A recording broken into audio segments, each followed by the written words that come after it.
Okay guys, so it's time to take a small detour away from all the bait finesse videos and give you guys yet a new chapter in the biggest rivalry in bass fishing, and that of course is Shimano's Curado versus Daiwa's Tatula. Now in case you're new to my channel, my very first set of videos was putting the Curado 200i up against the original Tatula Type R in a series of cast battles, and since then I've pretty much put all the newest iterations of these reels up against each other. I'm talking the Curado 200K going up against the Tatula CT Type R, the original Curado 70 going up against the original Tatula SV, the Curado DC going up against the Tatula Elite Longcast, and the most recent battle, which was actually quite a while ago, was the new Curado MGL 70 up against this reel here, the Tatula SV 103 2020 model, where it narrowly squeaked out a victory in a half-ounce casting plug battle.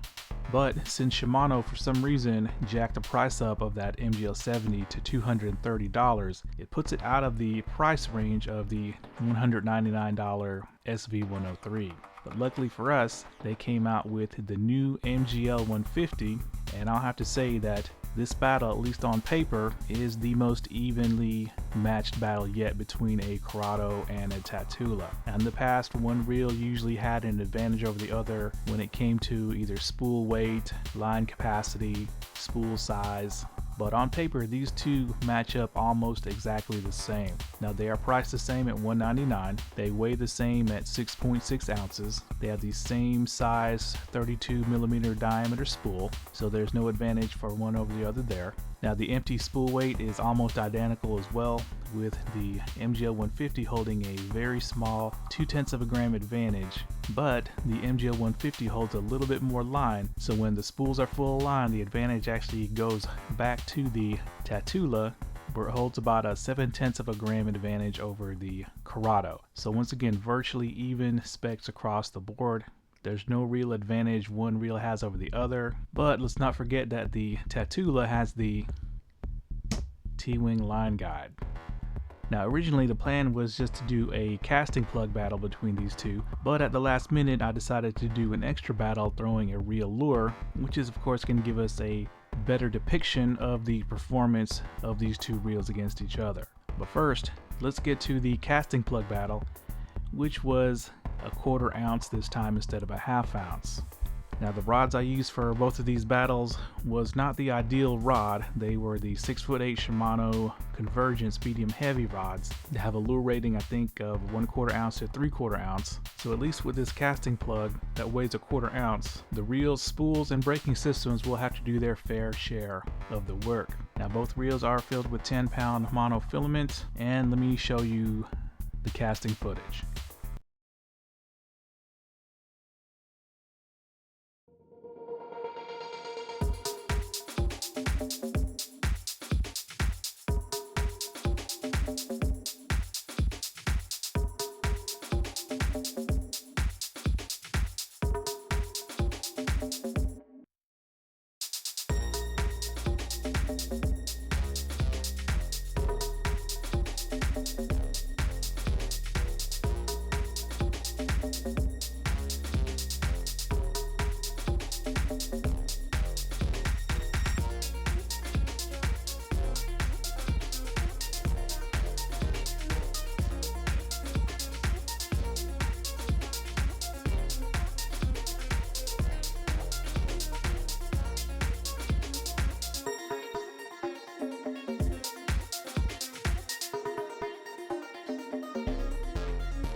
Okay, so before we get to these results, brake settings for each reel are as follows. The Tatula, the mag dial, was set to 6, which gave it its best results.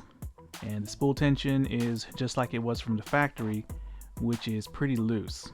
Now with the MGL 150, I was actually able to go down to 1 brake on inside and 4 on the external dial, which is very surprising. There was no way I could do that with the original Curado 70. And the spool tension was set to just minimize side-to-side play. And let me flash the numbers up on the screen for you. And you can see that the MGL 150 took the win, not by a huge margin. We're looking at 153.26 feet versus 148.4 feet for the Tatula.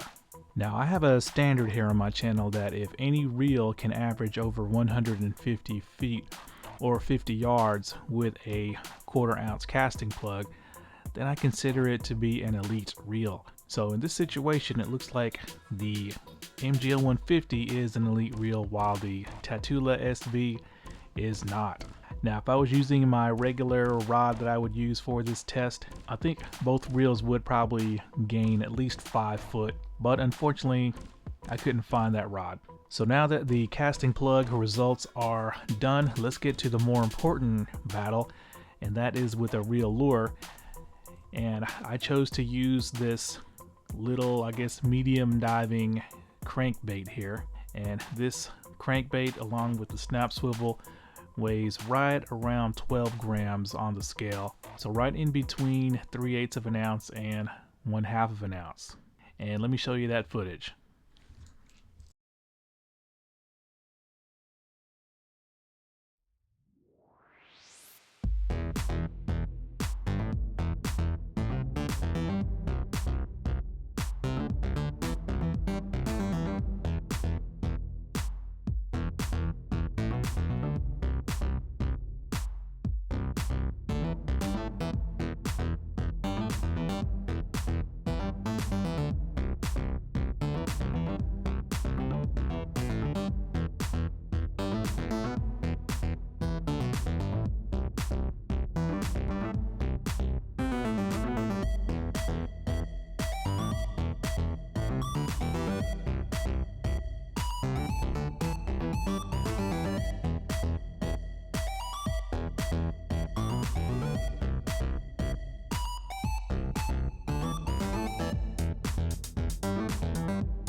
Okay, so now that you guys saw the footage, let's get to these results.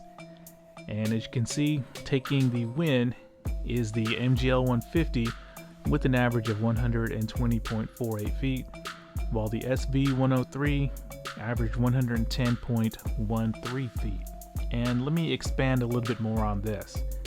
Now the longest cast for the SV 103 was 115.8 feet, but I must have done at least 20 pre-measurement casts trying to dial in the brakes, but mostly I guess my casting stroke, because the crankbait comes off the rod way differently for the Tatula than it did the Curado.